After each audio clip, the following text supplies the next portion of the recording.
The rain hadn't stopped since that night. The city seemed to weep with the sky, each drop echoing the chaos that had started with a single wrong number. Damien Ward sat in the corner of the hospital waiting room, his black coat draped over his lap, the faint glow of emergency lights reflecting off the tiled floor. He'd been there for hours, refusing to leave until he knew that the woman he'd carried out of her collapsing apartment, the one who'd barely been breathing when he arrived, was stable. Across the room, little Sophie sat curled on a chair, a blanket wrapped around her shoulders. Every few minutes, she glanced toward the corridor where the doctors had disappeared with her mother. Her big brown eyes, wet with exhaustion, carried more courage than any child should have to. Damien watched her silently.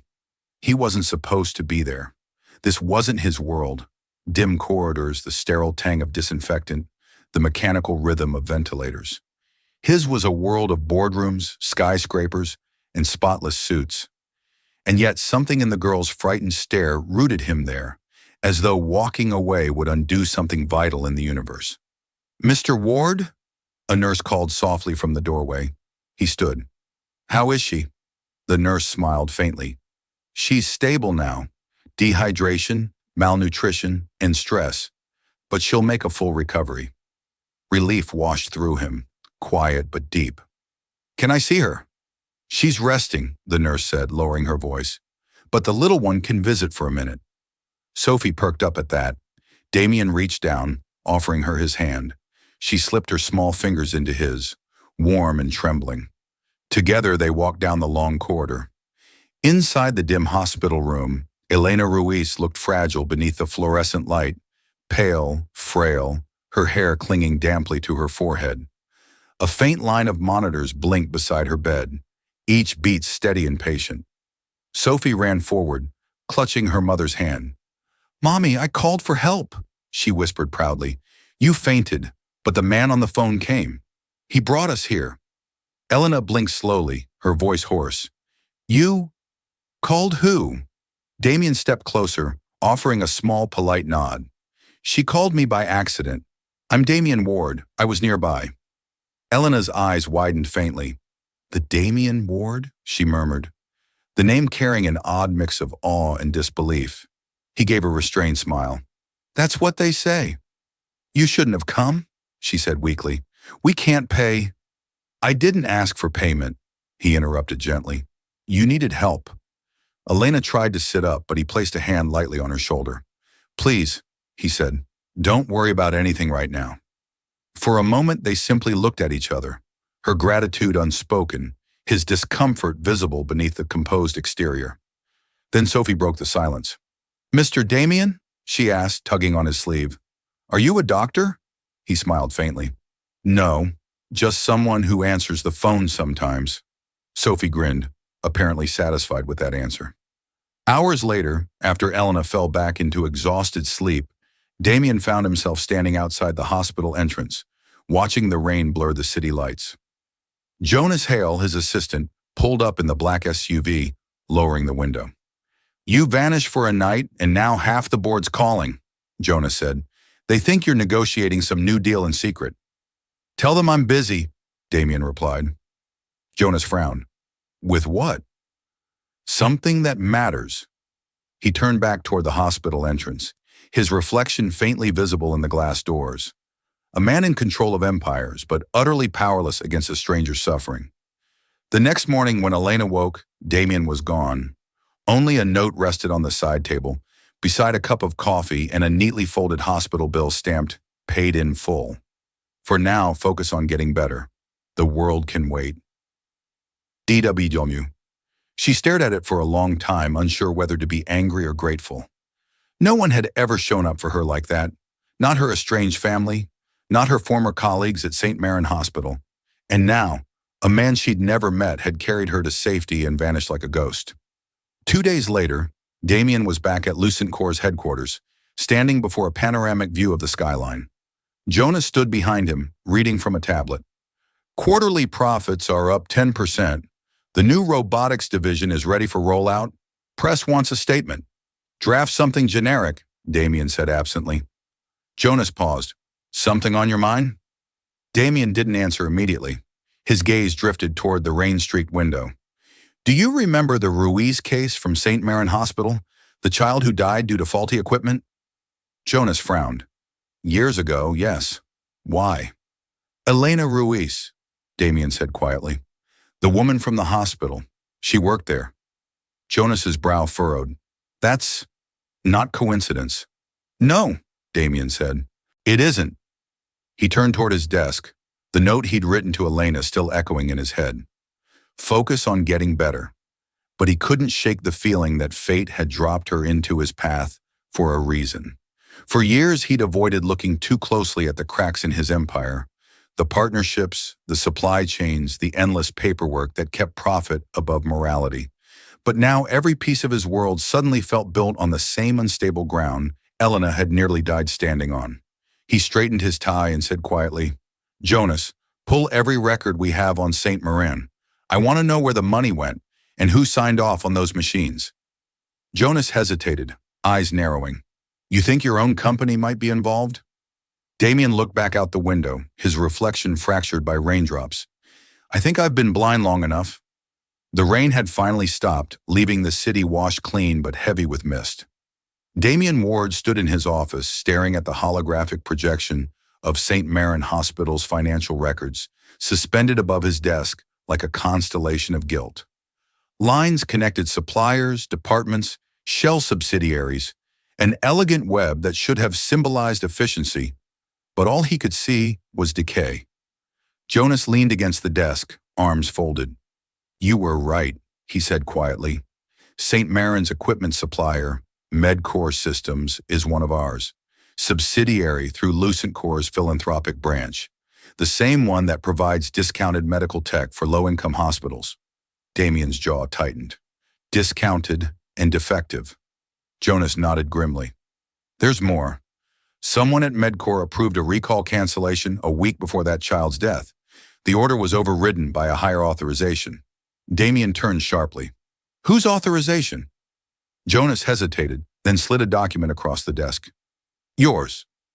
The room fell silent. Damien stared at the digital signature. His own name, perfectly forged, attached to the order that halted the recall. His stomach turned. That's not possible, he said. I know, Jonas interrupted. But whoever did this knew your access protocols.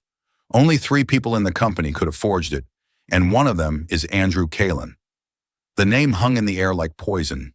Kalin, the CFO, Damien's oldest partner, the man who had built Lucent Core's financial empire alongside him. Trusted, calculating, ruthless. Damien looked out the window at the skyline, his reflection fractured against the glass. He always said philanthropy was bad for margins, he murmured. Guess he found a way to prove it. Elena Ruiz woke that same morning to the gentle hum of her apartment heater. Sophie was still asleep beside her, a small tangle of curls and warmth. For the first time in days, the world felt still, but peace was fragile. It always had been. Her phone buzzed on the nightstand, an unknown number. She hesitated before answering. Elena Ruiz? She recognized the voice instantly, measured, calm, slightly deeper than before. Mr. Ward, I hope I'm not disturbing you. You are, she said, though her tone softened. But go ahead. He exhaled quietly. I'd like to ask you something about St. Marin Hospital. I came across your name in the internal files. Her throat tightened. You're digging into that? Yes, I think what happened there was covered up, and I think someone in my company helped do it. There was a long silence. Then softly, You don't need to do this, Mr. Ward. It won't bring that boy back. I know, he said, but maybe it'll stop it from happening again. Elena closed her eyes. For 2 years, she'd tried to forget that night, the flickering monitor, the code alarms that never sounded, the sound of a mother's scream. But it was impossible to erase the truth. She had tried to report it, had filed an incident complaint with St. Marin's administration, and for that, they'd made sure she'd never work again. Fine, she said at last. If you really want to know, I'll tell you, but not over the phone. The cafe was nearly empty when they met that afternoon. Damien arrived first, inconspicuous in a dark coat and cap. Elena entered moments later, cautious but composed, her eyes scanning the room before she approached. "You look better," he said as she sat down. "Recovery's easier when someone else pays the bills," she replied. He smiled faintly. "Then I'm glad I could help." She looked at him for a long moment. "Why are you helping, Mr. Ward? People like you don't show up at hospitals in the middle of the night for strangers." He considered his answer carefully. "Maybe I was one of those strangers once." The words seemed to surprise even him. Elena didn't press. Instead, she pulled a small, weathered folder from her bag. "This is all I kept from St. Marin. Internal memos, supply orders, and an equipment log from the week the boy died. I never showed it to the press because I thought no one would believe me." Damien opened the folder. The papers were creased, the ink faded, but the story they told was clear.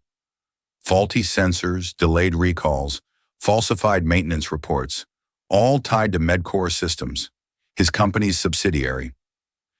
"These signatures," he said quietly, pointing to the approval line. "Did you notice this one?" Elena leaned in. "Yes, that's why I kept the file. Whoever signed those orders had authority far above the hospital level. The initials match yours." He met her gaze. "It's not my signature, but someone wanted it to look that way." Her eyes narrowed. "And you think this Andrew Kalin forged it?" "I think he forged more than one thing," Damien said, "and I intend to prove it." She sat back, studying him. "You're serious?" "I don't start things I don't intend to finish." For a long moment, neither spoke. The rain outside began again, gentle against the window. Finally, Elena said, "If you're going after Kalin, you'll need evidence that can't be buried. The internal database at St. Marin keeps audit trails, timestamps, metadata. They never erased mine completely. You have access," she nodded, "through a backdoor account I created before they terminated me. I can't use it alone. They'd trace it in minutes. But with your resources," he smiled slightly, admiring her nerve, "you're asking me to commit cyber intrusion against my own subsidiary." "I'm asking you to finish what you started when you answered that phone call," she said. For the first time in years, Damien felt something sharp and alive in his chest. Purpose. Not profit, not power, just the raw human urge to make things right. He extended his hand. "Then let's do it." Elena hesitated, then shook it firmly. As they left the cafe, neither of them noticed the man sitting near the window, pretending to read a newspaper. He lifted his phone and murmured quietly, "He's talking to her. Yes, that Ruiz woman. Looks like he's reopening St. Marin." A pause. Then the voice on the other end, calm and cold. "Then it's time we reminded Mr. Ward what happens when he forgets who built him." The night air carried a faint chill as Damien's car sped through the industrial district, headlights slicing through the mist. He hadn't planned to be out this late, but Elena's warning still echoed in his head. They'll trace it in minutes. Now in the passenger seat, Elena stared at the small laptop on her knees, the glow of the screen flickering over her face. She looked calm, but Damien could see the pulse jumping faintly in her throat. "Once we log into St. Marin's internal archive," she said, "you'll need to connect through a ghost server. It'll look like hospital equipment pinging the network. Anything else will trip their system logs." Damien nodded, focused on the road. "You're sure you can still access your credentials?" Elena gave a dry laugh. "They deleted me from every directory 2 years ago, but they didn't delete the supply inventory system. I built it myself. It doesn't forget." Jonas's voice crackled through the speakerphone. "You're walking a fine line, boss. This isn't a simple audit. This is a federal offense if it goes wrong." Damien's reply was measured. "Then it won't go wrong."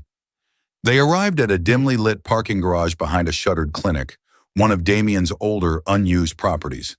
Inside, the air smelled of dust and metal. Jonas was already there, surrounded by cables and humming hardware. "You brought her," Jonas said, looking at Elena with cautious respect. "The whistleblower herself." Elena crossed her arms. "The scapegoat, technically." "Let's not get poetic." Jonas smirked faintly. "Fair enough. Let's get started." Minutes later, the laptop was connected to a secured line. On the screen, a hospital login portal appeared, gray, sterile, and familiar. Elena's fingers moved fast across the keyboard. "Server handshake initiated," she murmured, "bypassing outdated SSL." There. We're in. Damien leaned forward. Rows of patient logs and internal communications filled the screen. Can you trace the recall data from the equipment department? Elena nodded, clicking through directories. Yes, there's the device batch number and the alert reports. Look at this. Someone flagged multiple malfunctions before the fatal failure. Damien's eyes darkened. And? She hesitated. The complaints were acknowledged, but then closed with, no fault detected. Jonas leaned over. Cross-reference that with Medcor's invoice history. Elena tapped rapidly, then her face went still. Jonas, there are duplicate transactions here. Same order, billed twice under different routing numbers. Both trace back to an account linked to Andrew Kalin, Damien finished, voice low. The three of them stared at the screen as the pattern became clear. Millions funneled quietly through equipment calibration, expenses that never existed. Jonas swore under his breath. He's been laundering through charity subsidies, using Lucencor's name to wash hospital contracts. Elena sat back, her face pale. He let a child die to protect his paper trail. For a long moment, no one spoke. Then Damien said quietly, download everything, every invoice, every false audit. We take this straight to the board. Elena hesitated. If you do that, Kalin will know. And he won't stop at legal threats. Men like him don't lose quietly. I don't care, Damien said. He's been hiding behind my name long enough. They worked in silence until Elena froze suddenly. Wait, she whispered. We're being traced. Jonas frowned. What? The server just pinged an external IP. Someone's monitoring this session. On screen, a red icon blinked rapidly. Unauthorized intrusion detected. Kill the connection, Jonas snapped. I can't, Elena said. They've locked the session remotely. Then through the speakers, a distorted voice echoed. Damien Ward, I hoped you'd finally come looking. Damien stiffened. Kalin. Always the hero, the voice sneered. You just couldn't leave well enough alone. You don't know what you're dealing with. You're stealing from my foundation, Damien said. From hospitals. From patients. Your foundation was built to clean my money, and you were too arrogant to see it, Kalin replied.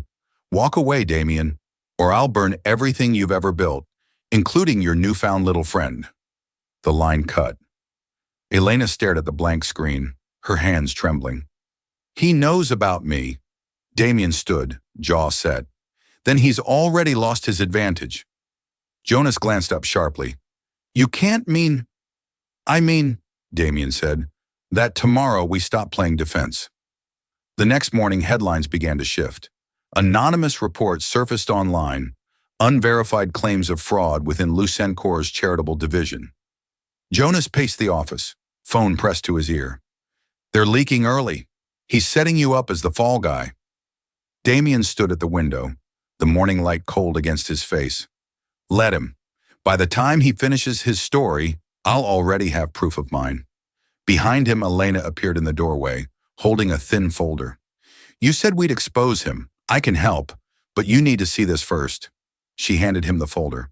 Inside was a printout of her old hospital ID, stapled to a single page of data logs. At the bottom was a signature he recognized immediately, his own again forged, authorizing the release of defective machines. Damien's chest tightened. He used my name to bury you. Elena nodded. And to build himself an empire. He closed the folder carefully. Then we'll bury him with the truth. Outside, thunder rolled again in the distance, an omen or a promise. Inside, Damien finally looked ready for war. The office lights burned well past midnight. Damien stood over a sea of documents spread across his desk, every page a thread in a growing web of deceit. Jonas sat across from him, sleeves rolled up, typing furiously into a laptop that whirred under the strain. Every time I think we've hit the bottom, Jonas said, Kalin finds a new way to dig deeper. Damien didn't respond. His gaze was fixed on the forged documents, the ones bearing Elena's name. Each stroke of the counterfeit signature made his stomach twist tighter. Jonas, he said finally, did you confirm the offshore accounts? Jonas nodded grimly. 3 so far. Cayman, Zurich, and an unregistered shell in Panama. All routes lead back to Medcore, our subsidiary. Kalen's been using dummy invoices to move millions through equipment orders that never existed. Damien exhaled, pacing. And St. Maron was one of the hospitals tied to those orders. Exactly, Jonas said. Elena's complaint was the only trace that could have exposed him, so he made sure it disappeared, by destroying her and making her the scapegoat. The silence that followed was heavy. Damien poured himself a glass of scotch but didn't drink it. Then we make sure he pays for it, he said. Across town, Elena couldn't sleep. The clock blinked past 2 a.m., each red digit a reminder of how far she'd fallen and how dangerously close she was to losing everything again. She sat at the kitchen table, the faint hum of the refrigerator filling the room. Sophie's drawings were taped across the wall behind her, bright, impossible colors from a world untouched by corruption. She reached for her phone, scrolling through messages, stopping at one from Damien earlier that night. Stay home tomorrow. I may need you to verify something. She hesitated before typing back. You're sure this will help? The reply came instantly. I'm sure it's the only way. Morning came gray and heavy. Damien walked into the Lucent Core boardroom like a man entering enemy territory. The table was full. Executives in tailored suits, their expressions a mix of curiosity and resentment. Andrew Kalen sat at the head, all composure and charm, his smile practiced to perfection. Damien, Kalen greeted, feigning warmth. You're early. That's rare. I've been busy, Damien replied evenly. Doing some digging. Kalen chuckled. I hope not too deep. You might hit something unpleasant. I already did, Damien said. He dropped a thick binder onto the table, the sound echoing off the walls. These are the audit logs from Medcore Systems. Every false invoice, every recall cancellation, every forged signature, including Elena Ruiz's. The murmurs around the table rose like a tide. Kalen's smile didn't falter. Those are confidential documents. You're breaching protocol bringing them here. Protocol, Damien said coldly, is what got a child killed and an innocent woman ruined. He slid a page toward the nearest executive, a procurement approval form bearing Elena's falsified signature. You authorized this, didn't you? He said to Kalen. Every one of these payments was funneled through shell accounts you created. Kalen leaned back in his chair. Big accusations. Any proof that isn't circumstantial? Jonas stepped forward from the doorway holding a tablet. Here's your proof. We traced the IPs for every forged document. They all came from your office computer. The color drained from Kalen's face, but his smirk returned too quickly. You'll regret this, Damien. You're accusing your own company. The board won't let you destroy Lucent Core over a disgruntled ex-nurse and your obsession with playing hero. Damien's voice was quiet, but it carried like thunder. Lucent Core's already destroyed. You just gave it the final push. The meeting disintegrated into chaos. Executives whispered to lawyers, phones buzzed with urgent calls, and Kalen stormed out with his security detail. Jonas turned to Damien. You just lit a match in a fireworks factory. Damien nodded. Good, let it burn. That afternoon, he found Elena waiting outside the office, arms crossed. How bad is it? She asked. Bad, Damien admitted. Kalen's denying everything, and the board's pretending they didn't know. But we have enough to trigger an SEC investigation. Once it's public, they'll have no choice. Elena looked exhausted but resolute. You think the truth will be enough? He studied her.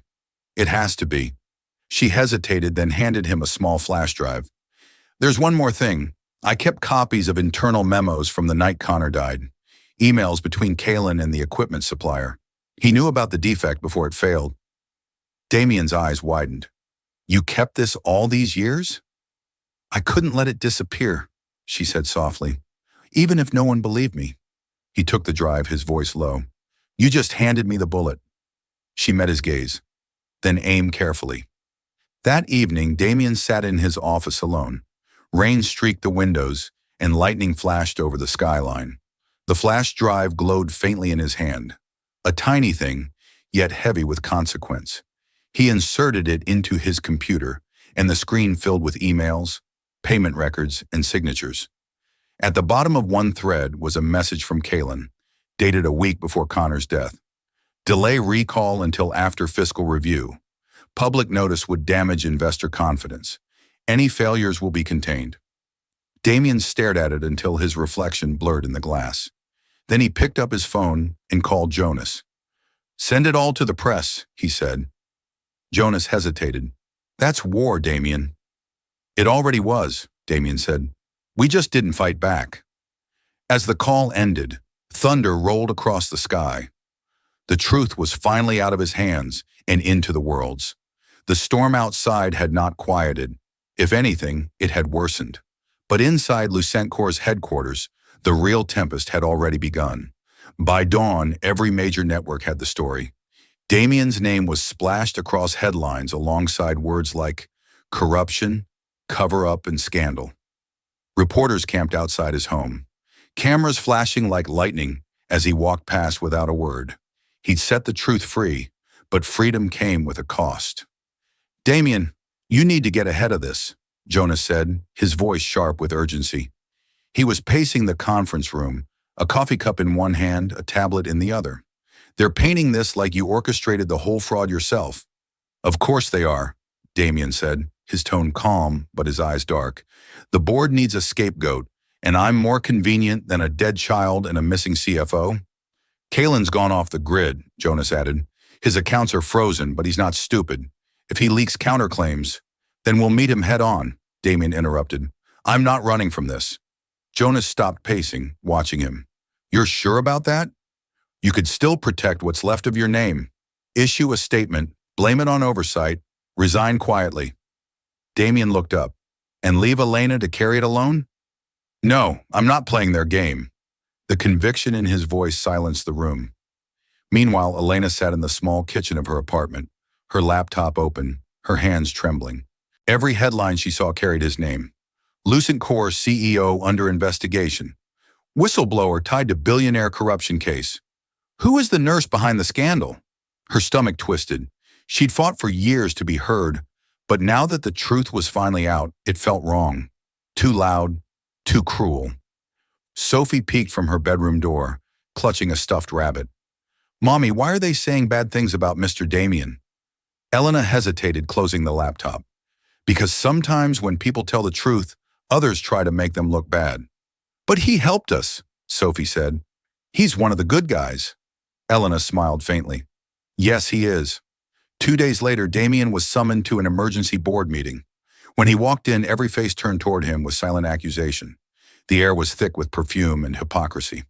"Damien," one of the senior directors began, "we've all seen the reports. The press has linked your personal involvement with the Roos case. The board believes it's in everyone's best interest if you step down immediately." Damien folded his hands on the table. "You want a clean break before regulators start knocking. I understand, but I'm not stepping down until I've testified." "You don't have a choice," another voice cut in. "Your resignation letter is already drafted." He gave a small, humorless smile. "Then burn it." The room erupted. One director slammed his fist on the table. "You've jeopardized everything we built. Our partnerships, our investors, our credibility." "No," Damien said, standing. "You jeopardized it. When you let people like Kalen operate unchecked. When you chose profit over people." A younger executive cleared her throat. "The SEC is already investigating. They'll want your statement." "Good," Damien said. "I'll give it to them personally." As he walked out, his reflection in the glass wall caught his eye. Tired, worn, but somehow lighter. For the first time in years, he wasn't just a figurehead. He was a man with something to fight for.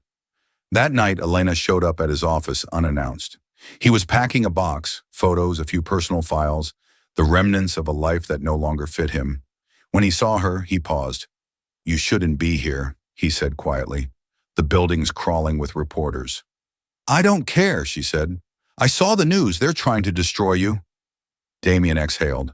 "That's the cost of truth." "It shouldn't be," she said, stepping closer. "You did the right thing." He met her gaze, weary but resolute. "So did you.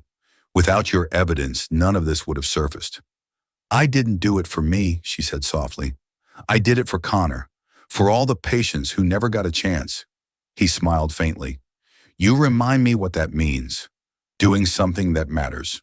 For a moment they stood there in silence, the city lights casting long shadows around them. The air between them hummed with unspoken emotion. Gratitude, guilt, and something gentler, almost fragile. "You're not going to lose everything," she said suddenly, her voice trembling. "I won't let them." He shook his head. "This isn't about what I lose. It's about what we stop them from taking from others." Elena looked down, blinking hard. "You're a stubborn man, Damian Ward." He smiled again, tired but genuine. "So I've been told." Later that night, Jonas called with an update. "Kaylin's lawyers made contact," he said. "They're negotiating immunity in exchange for testimony." Damian frowned. "Immunity for what?" "For implicating the board," Jonas replied. "Apparently he wasn't working alone. There's evidence the directors knew about the forged documents and signed off on burying the deaths." Damian's pulse quickened. "If that's true, we can take down the entire structure." Jonas hesitated. "It's risky. You'll be going against every ally you've ever had."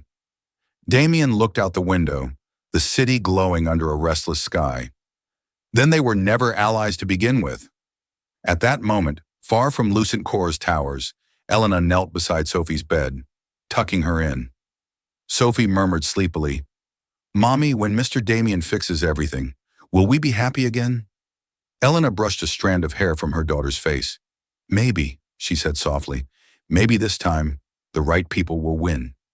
As she turned off the light, thunder rumbled in the distance, a promise, or perhaps a warning, of the reckoning yet to come. The morning after the leaks, the world was electric with speculation. The air in the city felt charged, pulsing with the sound of sirens, the hum of news vans, and the endless chatter of journalists staking out Lucent Core's headquarters. Damian Ward's name was everywhere, on every screen, every social feed, every headline. Some called him a hero for exposing corruption.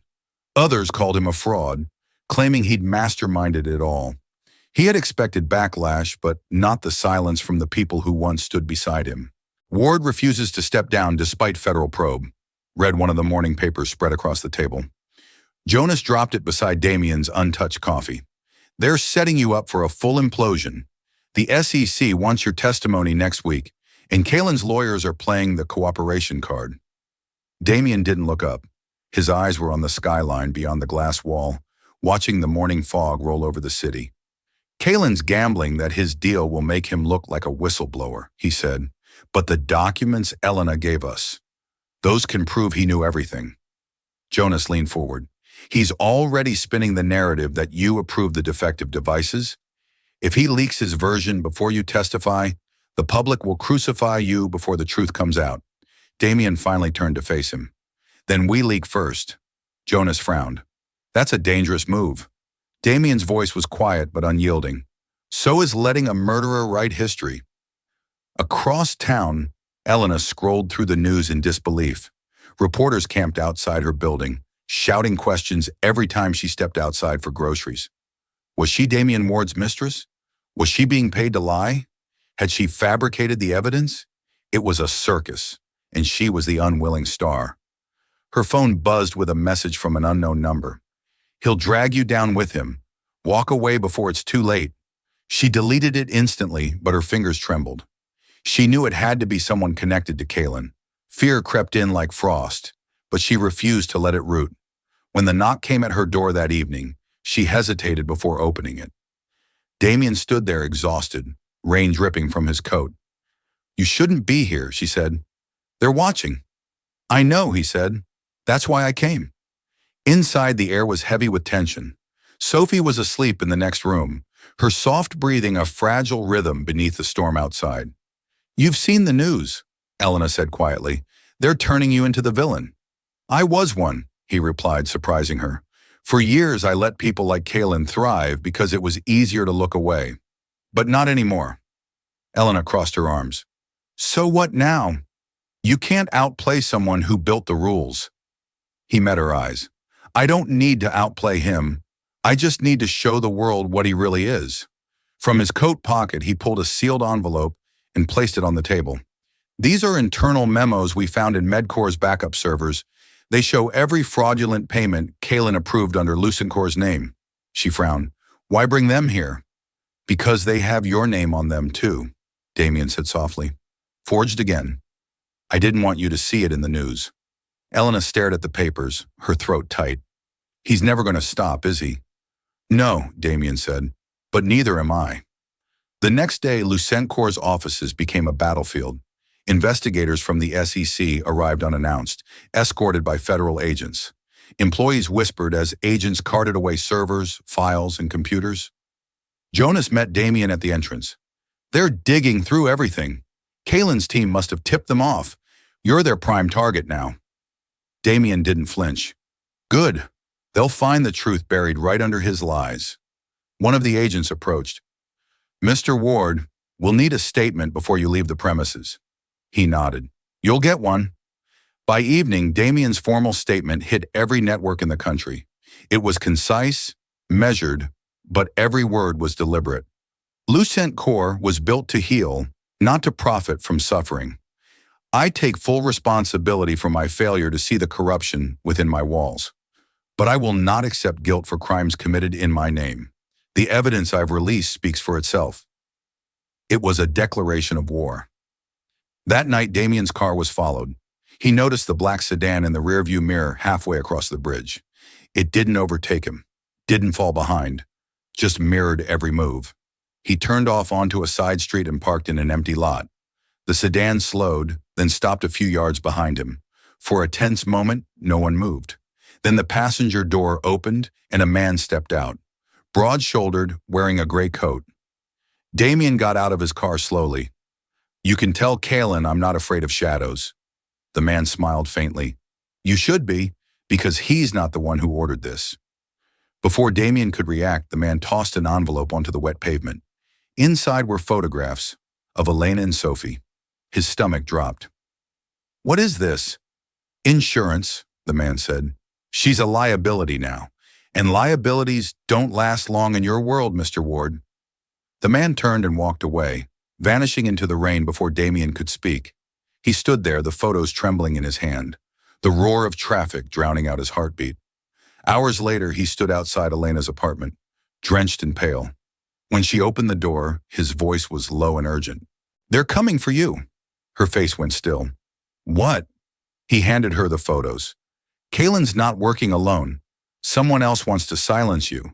You need to leave. Tonight. She stared at the pictures, then back at him. And what about you? I'll buy us time, he said. But when this is over, no more hiding, no more running. For the first time, she saw something in his eyes she hadn't before. Not power, not guilt, but fear. And beneath it, resolve. The safe house was a crumbling apartment on the city's edge. No cameras, no security system, and no questions asked. The kind of place people forgot existed. Elena sat on the worn sofa, clutching Sophie's hand. The little girl leaned against her side, half asleep, murmuring in confusion about why they'd left home so suddenly. The hum of the street below was constant, like distant thunder, steady but tense. Damien stood near the window, phone pressed to his ear. His voice was low, controlled, but every syllable vibrated with urgency. Jonas, listen to me. Move the files out of the downtown server. Use the offshore backup. No, not Zurich. The one we built for contingency. A pause. Then his expression hardened. I don't care if they trace it. Just make sure Kalen doesn't get there first. When he hung up, Elena was watching him. How bad is it? Worse than we thought, he said. Someone inside Lucentcor is feeding Kalen information. Every time we take a step, he's already one ahead. Elena frowned. So what do we do? Damien glanced at Sophie, sleeping now, her small face pressed into her mother's arm. We make sure he doesn't touch either of you. Ever again. Hours later, in another corner of the city, Andrew Kalen stood before a floor-to-ceiling window of a luxury suite, glass of wine in hand, smirking at the news playing on the muted TV. Ward's finished, said a voice behind him. A woman stepped out of the shadows, slim, tailored suit, the kind of smile that hid teeth. She worked for Lucentcor's legal department once, before Kalen bought her silence. Not yet, Kalen said. He's wounded. Wounded animals are dangerous. The woman tilted her head. So what's your plan? He turned to her, his reflection shimmering in the glass. Same as always, make someone else bleed first. He lifted his phone and dialed. Put out a warrant, he said, for Elena Ruiz. Charge her with evidence tampering, data theft, whatever makes it stick. Make it look clean. When they arrest her, Ward will walk right into the fire to protect her. Back in the safe house, Damien was working through documents spread across a small kitchen table. The glow from his laptop painted sharp shadows on his face. Elena came over quietly, setting down a mug of coffee. You should rest, she said. He shook his head. Can't. Not yet. She sat beside him. You're not responsible for what Kaylin did. He looked at her, eyes tired but fierce. A company is a reflection of the man who builds it. I gave him the tools. I turned away when the numbers didn't make sense because the profits did. That makes me guilty enough. She wanted to argue but couldn't. The truth was written in the exhaustion behind his eyes. After a long silence, she said softly, You know, when Sophie dialed that wrong number, I thought it was the worst day of my life. He looked up. But now, she continued, I think maybe it was the first time something went right. For a moment, the tension broke. He smiled faintly. You really believe that? She nodded. I have to. Otherwise, none of this means anything. Before he could reply, his phone buzzed. Jonas's name lit the screen. He answered instantly. Talk to me. Jonas's voice was sharp. Damien, it's bad. There's an arrest warrant out for Elena. The police are raiding her old apartment right now. Elena froze. What? Jonas continued. They're claiming she hacked Lucentcor's systems to plant false evidence. Someone forged a digital trail. It all points to her IP address. Damien cursed under his breath. He's moving faster than we can react. Elena's voice trembled. So what do we do now? He met her eyes. We make him overplay his hand. By morning, the news broke. Federal warrant issued for whistleblower nurse in Lucentcor scandal. The press devoured it, showing Elena's face beside Damien's, painting both as conspirators in a billion-dollar cover-up. Inside a black sedan parked on the outskirts of the city, Jonas watched the reports and muttered, He's good. He's turning public opinion before the trial even starts. Damien sat beside him, eyes fixed on his phone. Then we give them something better to look at. He hit play on a recording, one Elena didn't know he'd managed to extract before they left her apartment. Kaylin's voice filled the car speakers. Delay recall until after fiscal review. Public notice would damage investor confidence. Any failures will be contained. Jonas blinked. You still have that audio? Damien nodded. We leak it tonight. Unedited, uncut. It's not admissible in court yet, but it'll blow his immunity deal apart. Jonas hesitated. He'll come after you personally. Damien's reply was quiet, certain. He already has. That night, the clip went viral. Within hours, the story shifted. News anchors replayed Kaylin's words on loop. Social media exploded with outrage. Public pressure mounted so fast that even the Department of Justice had to respond. By dawn, Kaylin's penthouse was under siege by reporters. His lawyer scrambled to control the fallout, but the damage was done. In the safe house, Elena watched the footage in stunned silence. Damien stood behind her, arms crossed. He's finished, she whispered. Not yet, Damien said. Men like him don't die in daylight. They crawl back into the dark. Elena turned to face him. And you? He smiled faintly. I stopped living in the dark a long time ago. Outside, the first light of morning crept across the city, a thin line of gold breaking through the storm clouds. It wasn't victory yet, but it was the first sign that the truth might finally win. The following morning, the courthouse was quiet. Too quiet. Reporters had been pushed back behind the barricades. In the plaza, once filled with shouting and flashbulbs, was now eerily still. Damien arrived before sunrise. His breath clouded in the cold air as he stepped through the metal detector and nodded to the lone security guard who recognized him. Today was the final hearing. After this, the investigation would go to trial or end with whatever verdict the government decided was enough to appease the public. Jonas was already waiting in the lobby, a stack of folders under his arm. You look like hell, he said. Damien managed a thin smile. Haven't had much sleep. Neither has Kaylin, Jonas replied. Word is he's flipping again. His lawyer's been in contact with the prosecutors all night. Damien's jaw clenched. He's trying to rewrite history before it's written. Jonas lowered his voice. He's naming you as the architect. Claims you ordered him to falsify everything. I expected that, Damien said evenly. The man can't tell the truth if it's not in his interest. Jonas hesitated, then added quietly, if you don't fight this now, they'll make his story the truth. Damien adjusted his tie and looked toward the courtroom doors. Then I'll tell mine. Inside, the hearing began promptly at 9. The air felt electric with anticipation. Lawyers whispering, journalists scribbling, the hum of quiet voices waiting for the next headline to be born. The investigator spoke first. Mr. Ward, before we proceed, you should know that Mr. Callan has submitted additional testimony claiming you were aware of the defective equipment prior to the Ruiz incident.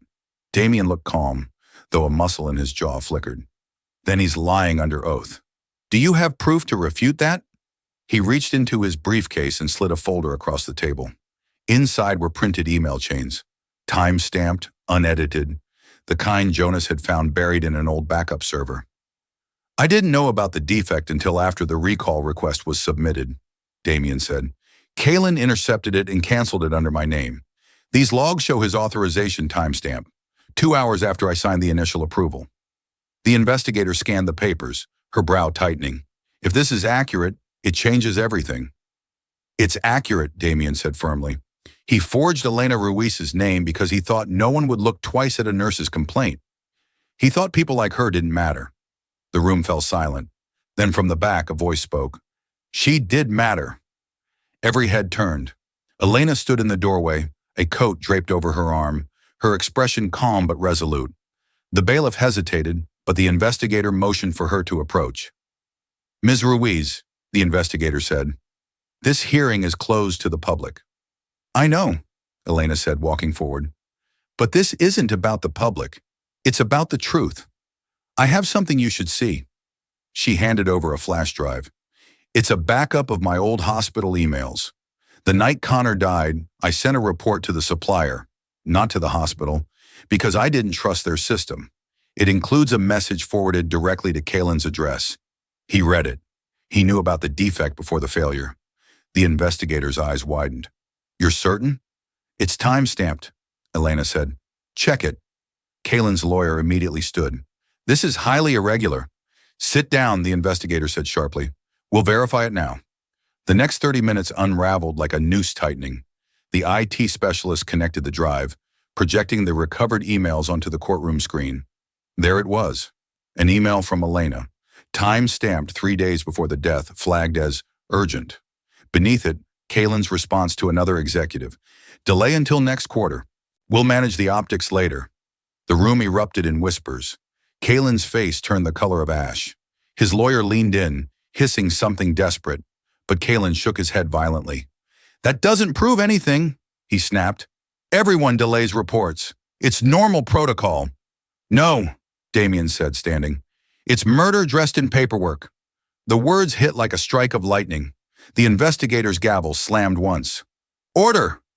Callan tried to speak again, but his voice cracked. He's twisting this. He knew, But no one was listening anymore. The evidence glowed on the screen like a confession. When the session adjourned, the press was waiting. Damien and Elena emerged side by side, the gray light of afternoon breaking through clouds overhead. Reporters shouted questions. Mr. Ward, do you feel vindicated? Ms. Ruiz, will you testify again at trial? What happens to Lucent Core now? Neither of them answered. They walked in silence until they reached the steps. Elena finally stopped and looked at him. You didn't have to defend me, she said. Yes, I did, he said quietly. You were right all along. I just didn't have the courage to believe you then. Her gaze softened. And now? Now I have nothing left to lose, he said, which means I can finally do what's right. She nodded slowly. Then maybe something good can still come of this. They stood there a moment longer, the world spinning with noise below them, before parting ways. She toward the hospital district, he toward the waiting car that would take him to yet another round of statements. But for the first time, neither of them looked back. That evening, the headline broke across every major outlet. Lucent Core CFO arrested, new evidence clears CEO of corruption in medical scandal. And beneath it, a smaller line that Damien read once before closing the screen. Whistleblower's forgotten email exposes systemic fraud, saving thousands of patients nationwide. He leaned back in his chair, exhausted, watching the rain return. The storm had broken, but the sky finally looked clean. The trial came and went, not with the thunderous spectacle the media had promised, but with the quiet inevitability of justice finally catching up to the guilty. Andrew Kalin sat in a courtroom that smelled faintly of disinfectant and dust. His $1,000 suit wrinkled, his hands trembling as the verdict was read. Guilty on all counts. The words landed like a gavel across his entire empire. The forged reports, the falsified recalls, the buried deaths. Every secret he'd tried to keep buried was now public record. The judge's voice was calm but final. 25 years without parole. Damien sat in the back, his expression unreadable. There was no satisfaction, no victory, only the hollow relief of a wound that could finally close. When the session ended, Elena found him outside on the courthouse steps. She carried Sophie in her arms, bundled in a small coat with a red ribbon in her hair. "He's really going away," Elena said softly. Damien nodded. "He'll have plenty of time to think about what he's done." Sophie wriggled down and ran to him. "Mr. Damien," she chirped. "Mommy said we don't have to hide anymore." He crouched to her level, managing a smile. "That's right. You and your mom are safe now." Sophie's eyes were bright. "Then can you come over for pancakes again?" Elena laughed, a sound that felt new and real. "You don't have to answer that now," she said, but there was warmth in her eyes. "I'd like that," Damien said. "More than you know." Weeks passed. The city began to move on, but the echoes of the scandal still rippled through its streets. Lucent Core was under reconstruction. New board, new mission, new ethics. Damien refused every offer to return as CEO. He met with regulators, survivors' families, and even former employees who had suffered under the system he'd once built. He apologized, not with speeches, but with work. Quiet donations, policy changes, funding for safety oversight programs. Elena helped him where she could, often volunteering her medical insight.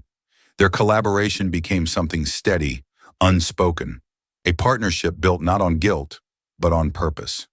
One evening, she stopped by his office, now much smaller than the one he used to command from a glass tower. He was sitting by the window reviewing case files for a new foundation he'd started to support whistleblowers in the healthcare industry. "You're doing good work," she said softly. He looked up, trying to, at least. "You are," she said. "You've given people like me a voice." He smiled faintly. "You gave yourself one. I just made sure others heard it." She stepped closer, resting her hand on the edge of his desk. "So what now?" He shrugged lightly. "Now I keep rebuilding, brick by brick, until I can look at what's left and not feel ashamed of what I started." She studied him for a moment. "You're harder on yourself than anyone else could ever be." "Maybe," he said, "but I think that's the point." That weekend, Damien drove out to the suburbs where Elena and Sophie lived. The neighborhood was quiet, tree-lined, the kind of place where you could hear laughter through open windows and smell pancakes on Sunday mornings. Sophie was in the yard when he arrived, chasing bubbles that shimmered in the sunlight. When she saw him, she squealed and ran forward, waving. "You came," she said, breathless. "I promised I would, didn't I?" Elena came to the porch, smiling.